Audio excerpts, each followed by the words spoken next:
Downright Sports is back, all new. Today, World Series preview show.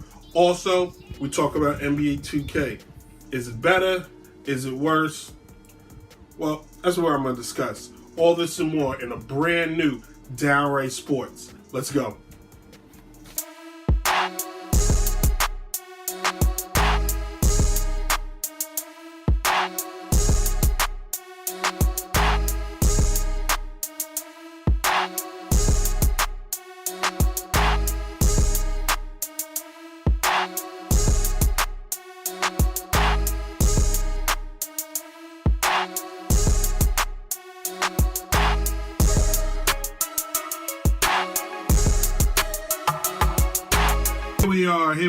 Here we are. It is showtime, everybody. That was a weird gesture. Welcome back to a brand new, all new Downright Sports. I promise you, I won't leave you again. Been away for a while. Took a trip. Want to hear more about it? Hey, go to my podcast. I'm Just Talking.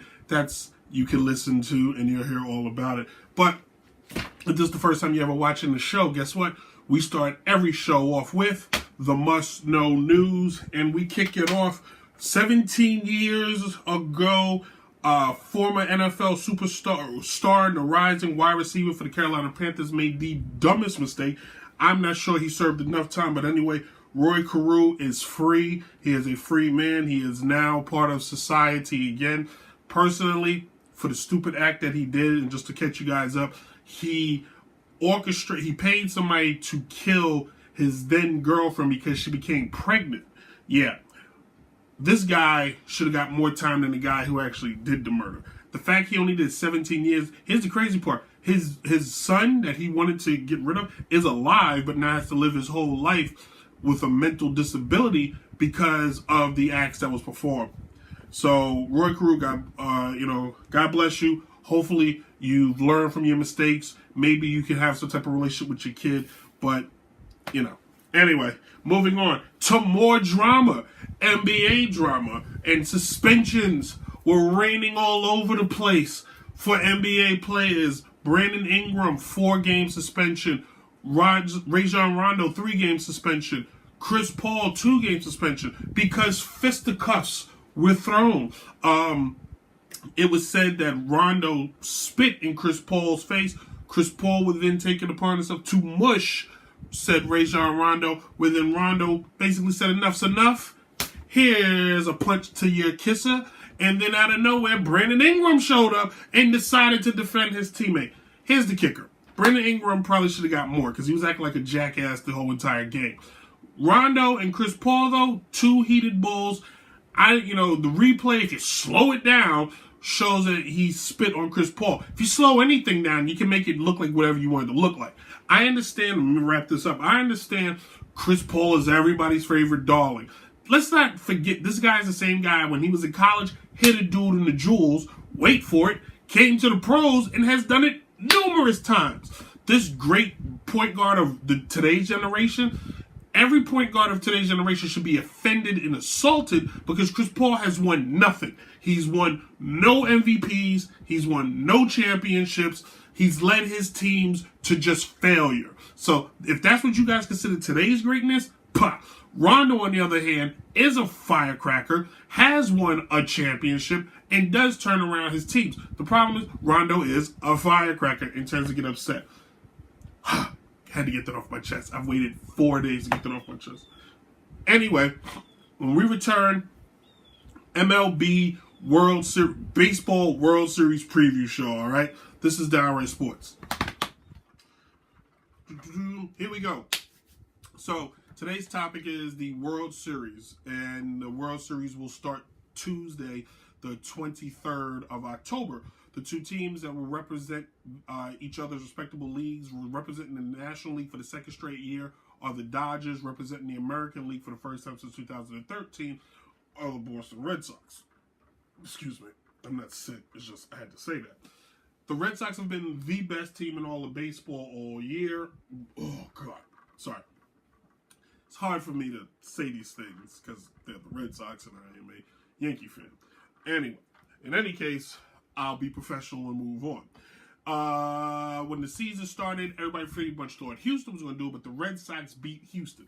The Dodgers showed tradition trumps any bit of new age science as the Dodgers beat as the Dodgers took care of the Milwaukee Brewers in a 6-game series. The Brewers came up with this genius idea to start relief pitchers versus just starting regular old starting pitching, which you pay for. Well, the Dodgers showed if you just put out regular old starting pitching, guess what? You tend to win. We'll touch on that later. But anyway, these two teams, without a doubt, are going to be fun and exciting because of the type of organizations that they come from. Believe it or not, these are two of the oldest organizations in all of baseball, and yet they've never faced each other in the World Series. That's impressive. That's actually pretty freaking amazing. What the heck is going on with my computer? Sorry, you're getting an inside look at my world. Anyway, it's pretty amazing if you think about it, because here are two teams that have been around since the creation of Major League Baseball, and yet they've never faced one another. So I find that, ladies and gentlemen, pretty amazing, if I must say. With that being said, you're going to see these teams put the best players in all of baseball out there, front and center.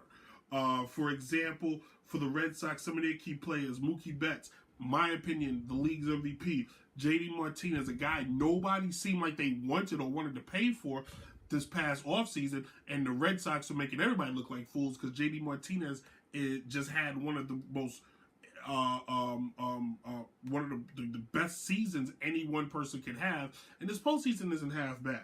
Then you got Chris Sale and David Price, both guys who came from teams and were basically the best pitchers and players on their teams, now find themselves in the World Series finally. David Price has been to the World Series twice, if I'm not mistaken. I know he went with the Rays. I'm not sure if he went with Detroit. But either way, he had the stigma of not being able to win. Finally, in this past series against Houston, picked up a key win. A key win. If the Red Sox lose, they would have to go back to Boston. And in Game 5, David Price stepped up and shut the door down and did what he's getting paid to do, and that's be the guy. From Boston, theirs is kind of similar. High potent powered offense, surrounded by very good, solid pitching. If you look, they have maybe the greatest pitcher of this generation, unlike Chris Paul, the greatest point guard of this generation. But you got Clayton Kershaw, who is known to be unstoppable. He's on the Dodgers side. The Dodgers went out and traded for Manny Machado, who was in Baltimore collecting mothballs, has joined the Dodgers and now is in the World Series. Matt Kemp, who was the face of the Dodgers organization for many years, they got rid of him. Now he's returned and was one of the key cogs and the reason why the Dodgers were so good this year. And then the wild card, the David Robinson of it all, Yasiel Puig. Now, when you look at the numbers, which I'll probably just throw up on the screen, we're not going to break it down by numbers. We're not going to break it down by strategy. We're just going to break it down to who it could. This could easily be Red Sox in 4 because the Red Sox offense is that crazy. It's that potent. It's that just what's the word I'm looking for? Explosive. Their offense explodes at any given moment. They have moments where they don't get outs. They just constantly just hitting the ball like it's no tomorrow. Then you got the Dodgers, where it's almost the same thing, but you can get a boom and a bop anywhere from the Dodgers. All right, I got a recap. The Dodgers and the Red Sox faced each other 102 years ago. This is a rematch. That is crazy. I heard somewhere they never faced. Maybe they faced each other under different names because baseball has that kind of history. But with that being said, this series is going to come down to offense and pitch bullpen, because both of these teams have bullpen,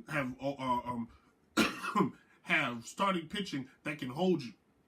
For example, for the Dodgers, you got Evaldi, who came out of nowhere. The Yankees didn't want him anymore. Nobody wanted him. And Evaldi has been the best pitcher for the Red Sox numbers-wise this postseason. He's got 2 wins. His ERA is 1.8. His whip is 0.98. And whip, for those of you, is walks plus hits per at-bat. That means he's not giving up any hits. That's what that means, ladies and gentlemen. That means Evaldi, you're not hitting him. Then on top of that, you still got Chris Sale, who leads both teams this postseason in strikeouts. The guy's got 14 Ks. His ERA is his batting at his BAA, which is batting average against, is 171. Meaning when you face him, you're not hitting him. That's how sick he is. For the Dodgers on the other side, their guy is Clayton Kershaw. ERA is kind of high, but guess what? That whip, he's not giving up any hits either. He had one bad game this postseason where he kind of took some hits. But other than that, the guy is always going to be solid. And then, if you pay attention, if I could pull up the freaking teams. Where are the teams? There we go. Where are the Dodgers? There we go. And then, if you look, the Dodgers bullpen versus the Red Sox bullpen is going to be that much better. The Dodgers got the Red Sox bullpen is teeth gritting time. When the Red Sox go to their bullpen, everybody in Boston's butthole puckers up. That's how it becomes. It's like, why?